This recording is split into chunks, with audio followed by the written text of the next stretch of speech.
जय गुरु जी। संगत जी, शुक्राना गुरु जी चैनल को शेयर करें और सब्सक्राइब करें। संगत जी, आज हम गुरु जी की आज्ञा से लीना जैन आंटी जी के श्रीमुख से श्री शिव महापुराण श्रृंखला के 140वें भाग में उमा संहिता के 27 से 45वें अध्याय तक श्रवण करेंगे। चलिए प्रारंभ करते हैं। जय गुरु जी।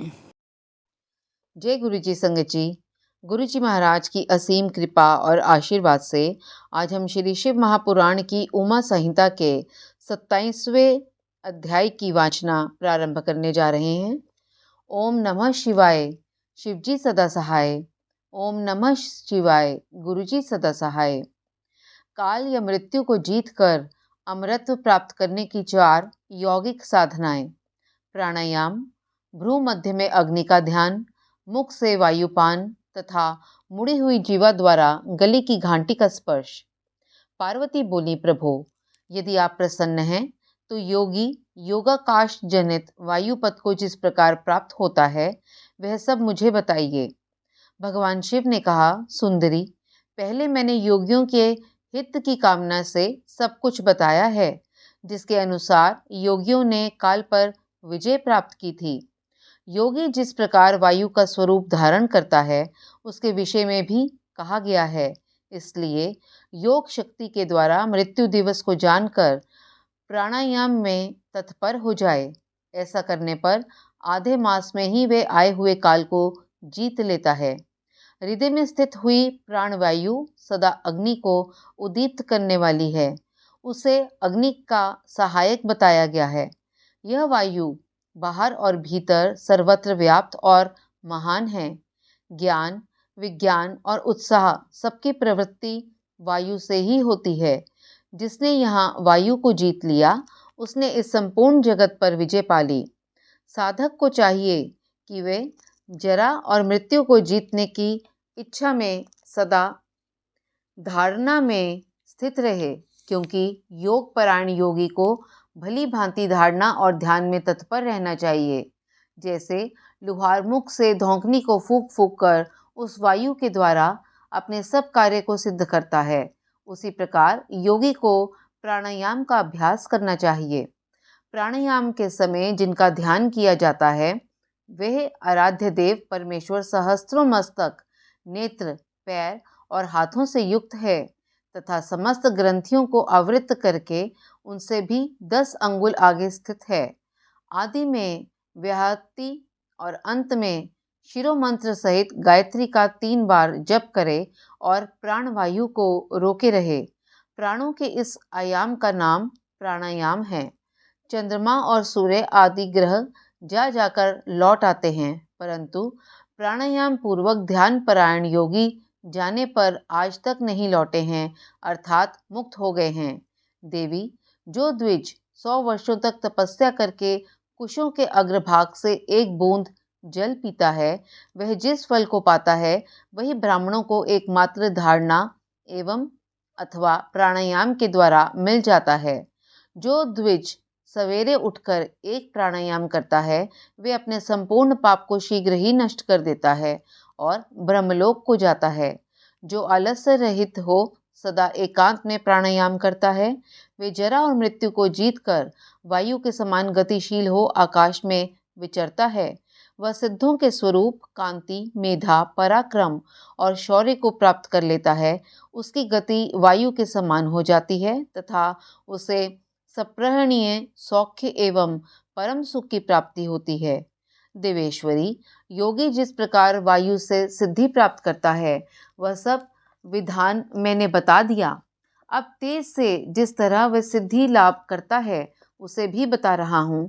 जहाँ दूसरे लोगों की बातचीत का कोलाहल न पहुँचता हो, ऐसे शांत एकांत स्थान में अपने सुखद स्थान पर बैठकर चंद्रमा और सूर्य अर्थात वाम और दक्षिण नेत्र की कांति से प्रकाशित मध्यवर्ती देश भ्रू मध्य भाग में जो अग्नि का तेज अव्यक्त रूप से प्रकाशित होता है उसे आलस्य रहित योगी दीपक रहित अंधकारपूर्ण स्थान में चिंतन करने पर निश्चय ही देख सकता है।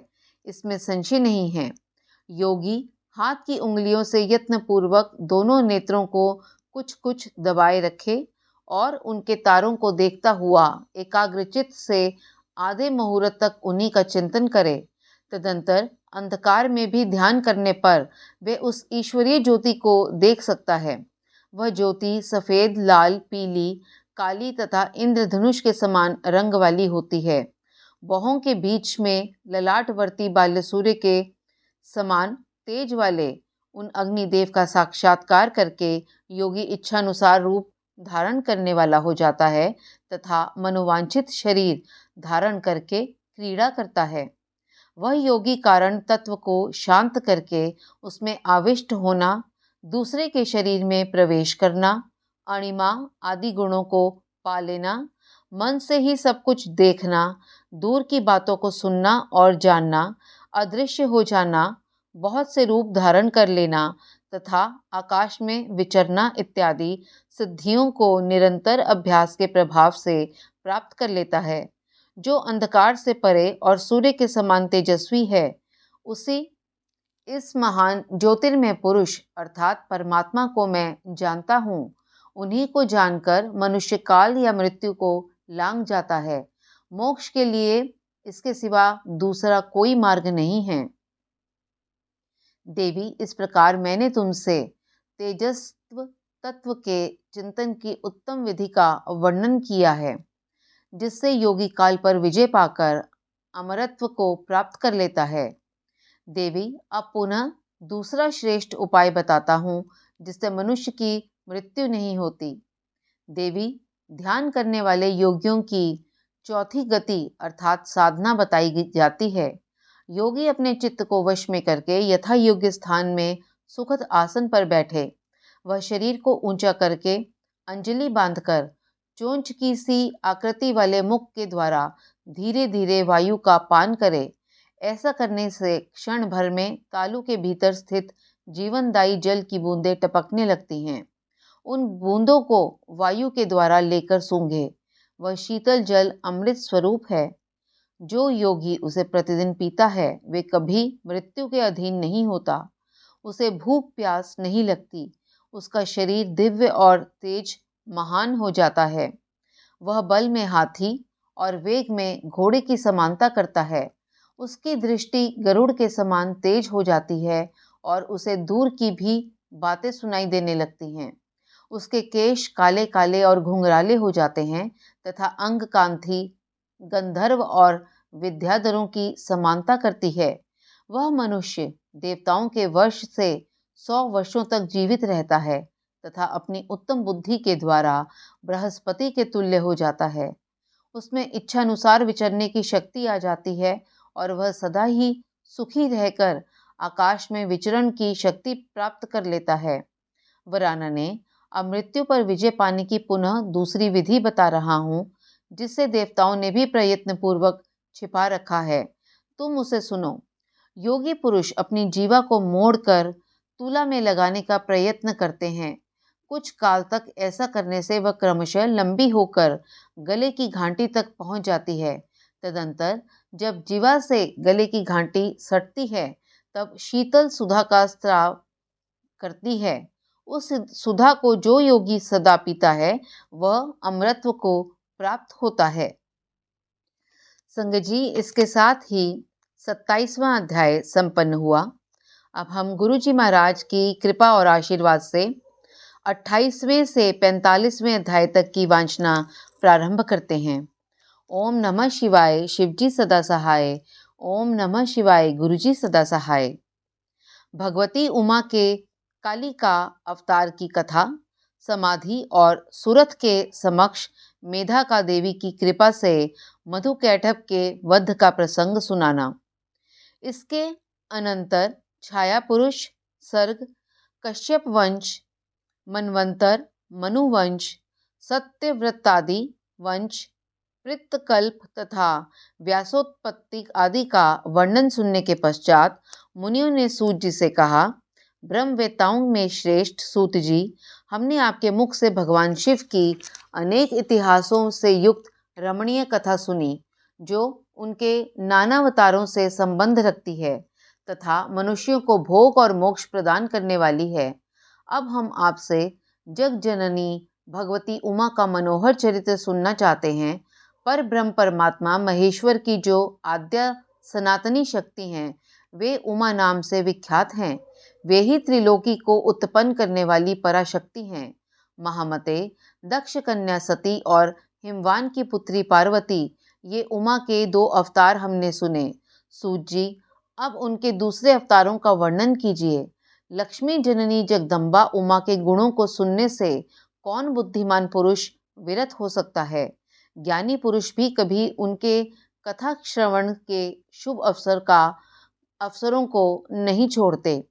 सूत जी ने कहा, महात्माओं, तुम लोग धन्य हो और सर्वदा कृतकृत्य हो, क्योंकि परा अम्बा उमा के महान चरित्र के विषय में पूछ रहे हो। जो इस कथा को सुनते, पूछते और वांछते हैं, उनके चरण कमलों की धूलि को ही ऋषियों ने तीर्थ माना है।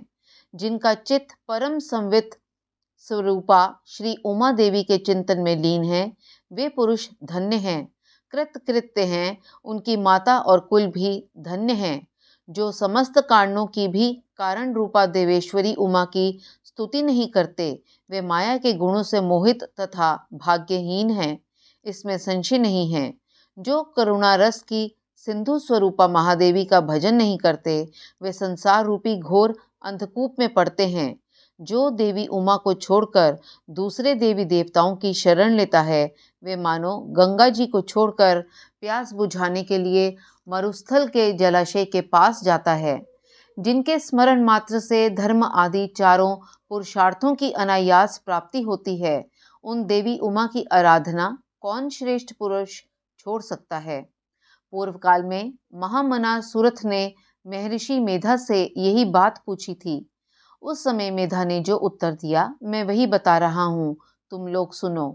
पहले स्वारोचित मनवंतर में विरथ नाम से प्रसिद्ध एक राजा हो गए हैं।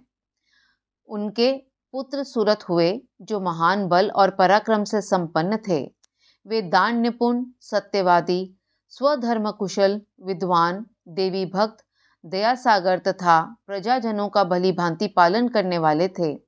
इंद्र के समान तेजस्वी राजा सुरथ के पृथ्वी पर शासन करते समय 9 ऐसे राजा हुए, जो उनके हाथ से भूमंडल का राज्य छीन लेने में प्रयत्न में लगे थे। उन्होंने भूपाल सूरत की राजधानी कोलापुरी को चारों ओर से घेर लिया। उनके साथ राजा का बड़ा भयानक युद्ध हुआ। उनके शत्रुगण बड़े प्रबल थे, अतः युद्ध में भूपाल सूरत की पराजय हुई। शत्रुओं ने सारा राज्य अपने अधिकार में करके सूरत को कोलापुरी से निकाल दिया। राजा अपनी दूसरी पुरी में आए और वहां मंत्रियों के साथ रहकर राज्य करने लगे, परंतु प्रबल विपक्षियों ने वहां भी आक्रमण करके उन्हें पराजित कर दिया। दैव योग से राजा के मंत्री आदि गण भी उनके शत्रु बन बैठे और खजाने में जो धन संचित था, वे सब उन विरोधी मंत्री आदि ने अपने हाथ में कर लिया। तब राजा सूरत शिकार के बहाने अकेले ही घोड़े पर सवार हो नगर से बाहर निकले और गहन वन में चले गए। वहां इधर उधर घूमते हुए राजा ने एक श्रेष्ठ मुनि का आश्रम देखा, जो चारों ओर फूलों के बगीचे में लगे होने से बड़ी शोभा पा रहा था। वहां वेद मंत्रों की ध्वनि गूंज रही थी। सब जीव जंतु शांत भाव से रहते थे। मुनि के शिष्यों, प्रशिष्यों तथा उनके भी शिष्यों ने उस आश्रम को सब ओर से घेर रखा था। महामते, विप्रवर मेधा के प्रभाव से उस आश्रम में महाबली व्याघ्र आदि अल्प शक्ति वाले गौ आदि पशुओं को पीड़ा नहीं देते थे। वहां जाने पर मुनीश्वर मेधा ने मीठे वचन, भोजन और आसन द्वारा उन परम दयालु विद्वान नरेश का आदर सत्कार किया। एक दिन राजा सूरत बहुत ही चिंतित तथा मोह के वशीभूत होकर अनेक प्रकार से विचार कर रहे थे। इतने में ही वहां एक वैश्य आ पहुंचा। राजा ने उससे पूछा, भैया तुम कौन हो और किस लिए यहाँ आए हो? क्या कारण है कि दुख दिखाई दे रहे हो? ये मुझे बताओ। राजा के मुख से यह मधुर वचन सुनकर वैश्य प्रवर समाधि ने दोनों नेत्रों में आंसू बहाते हुए प्रेम और नम्रता पूर्ण वाणी में इस प्रकार उत्तर दिया। वैश्य बोला, राजन, मैं वैश्य हूँ। मेरा नाम समाधि है। मैं धनी के कुल में उत्पन्न हुआ हूँ, परंतु मेरे पुत्रों तथा स्त्री आदि ने धन के लोभ से मुझे घर से निकाल दिया है। अतः अपने प्रारब्ध कर्म से दुखी हो मैं वन में चला आया हूँ। करुणा सागर प्रभो, यहाँ आकर मैं पुत्रों, पौत्रों, पत्नी, भाई भतीजे तथा अन्य सुहृदों का कुशल समाचार नहीं जान पाता। राजा बोले, जिन दुराचारी तथा धन के लोभी पुत्र आदि ने तुम्हें निकाल दिया है, उन्हीं के प्रति मूर्ख जीव की भांति तुम प्रेम क्यों करते हो? वैश्य ने कहा, राजन, आपने उत्तम बात कही है। आपकी वाणी सार गर्भित है, तथापि स्नेह पाश से बंधा हुआ मेरा मन अत्यंत मोह को प्राप्त हो रहा है। इस तरह मोह से व्याकुल हुए वैश्य और राजा दोनों मुनिवर मेधा के पास गए। वैश्य सहित राजा ने हाथ जोड़कर मुनि को प्रणाम किया और इस प्रकार कहा, भगवान, आप हम दोनों के मोहपाश को काट दीजिए। मुझे राज्य लक्ष्मी ने छोड़ दिया और मैंने गहन वन की शरण ली, तथापि राज्य छिन जाने के कारण मुझे संतोष नहीं है। और यह वैश्य है जिसे स्त्री आदि स्वजनों ने घर से निकाल दिया है, तथापि उनकी ओर से इसकी ममता दूर नहीं हो रही है। इसका क्या कारण है, बताइए। समझदार होने पर भी हम दोनों का मन मोह से व्याकुल हो गया। ये तो बड़ी भारी मूर्खता है। ऋषि बोले, राजन, सनातन शक्ति स्वरूपा जगदम्बा महामाया कही गई है। वे ही सबके मन को खींचकर मोह में डाल देती है। प्रभो, उनकी माया से मोहित होने के कारण ब्रह्मा आदि समस्त देवता भी परम तत्व को नहीं जान पाते। फिर मनुष्यों की तो बात ही क्या है। वे परमेश्वरी ही रज, सत्व और तम, इन तीनों गुणों का आश्रय ले समयानुसार संपूर्ण विश्व की सृष्टि, पालन और संहार करती है। नृपश्रेष्ठ, जिसके ऊपर वे इच्छानुसार रूप धारण करने वाली वरदायिनी जगदम्बा प्रसन्न होती है, वही मोह के घेरे को लांघ पाता है। राजा ने पूछा, मुने, जो सबको मोहित करती है, वे देवी महामाया कौन है और किस प्रकार उनका प्रादुर्भाव हुआ है? यह कृपा करके मुझे बताइए। ऋषि बोले, जब सारा जगत एकांत वन के जल में निमग्न था और योगेश्वर भगवान केशव शेष की शैया बिछाकर योग निद्रा का आश्रय ले शयन कर रहे थे, उन्हीं दिनों भगवान विष्णु के कानों के मल से दो असुर उत्पन्न हुए, जो भूतल पर मधु और कैटभ के नाम से विख्यात हैं। वे दोनों विशालकाय घोर असुर प्रलय काल के सूर्य की भांति तेजस्वी थे। उनके जबड़े बहुत बड़े थे। उनके मुख दाढ़ों के कारण ऐसे विकराल दिखाई देते थे मानो वे संपूर्ण जगत को खा जाने के लिए उद्यत हों। उन दोनों ने भगवान विष्णु की नाभि से प्रकट हुए कमल के ऊपर विराजमान ब्रह्मा को देखकर पूछा, अरे तू कौन है? ऐसा कहते हुए वे उन्हें मार डालने के लिए उद्यत हो गए। ब्रह्मा जी ने देखा ये दोनों दैत्य आक्रमण करना चाहते हैं और भगवान जनार्दन समुद्र के जल में सो रहे हैं। तब उन्होंने परमेश्वरी का स्तवन किया और उनसे प्रार्थना की, अंबिके, तुम इन दोनों दुर्जय असुरों को मोहित करो और अजन्मा भगवान नारायण को जगा दो। ऋषि कहते हैं, इस प्रकार मधु और कैटभ के नाश के लिए ब्रह्मा जी के प्रार्थना करने पर संपूर्ण विद्याओं की अधिदेवी जग जननी महाविद्या फागुन शुक्ला द्वादशी को त्रैलोक्य मोहिनी शक्ति के रूप में प्रकट हो महाकाली के नाम से विख्यात हुई। तदंतर आकाशवाणी हुई, कमलासन, डरो मत। आज युद्ध में मधु कैटभ को मारकर मैं तुम्हारे कंटक का नाश करूंगी। यूं कहकर वे महामाया श्री हरि के नेत्र और मुख आदि से निकलकर अव्यक्त जन्मा ब्रह्मा के दृष्टिपथ में आ खड़ी हो गईं। फिर तो देवाधिदेव ऋषिकेश जनार्दन जाग उठे। उन्होंने अपने सामने दोनों दैत्य मधु और कैटभ को देखा। उन दैत्यों के साथ अतुल तेजस्वी विष्णु का 5000 वर्षों तक बाहुयुद्ध हुआ। तब महामाया के प्रभाव से मोहित हुए उन श्रेष्ठ दानवों ने लक्ष्मीपति से कहा, तुम हमसे मनोवांछित वर ग्रहण करो।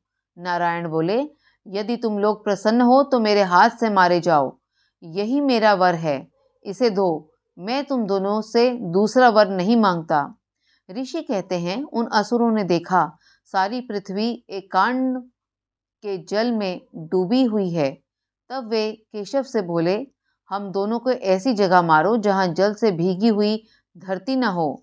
बहुत अच्छा कहकर भगवान विष्णु ने अपना परम तेजस्वी चक्र उठाया और अपनी जांघ पर उनके मस्तक रखकर काट डाला। राजन, यह कालिका की उत्पत्ति का प्रसंग कहा गया है। महामते, अब महालक्ष्मी के प्रादुर्भाव की कथा सुनो। देवी उमा निर्विकार और निराकार होकर भी देवताओं का दुख दूर करने के लिए युग युग में साकार रूप धारण करके प्रकट होती हैं।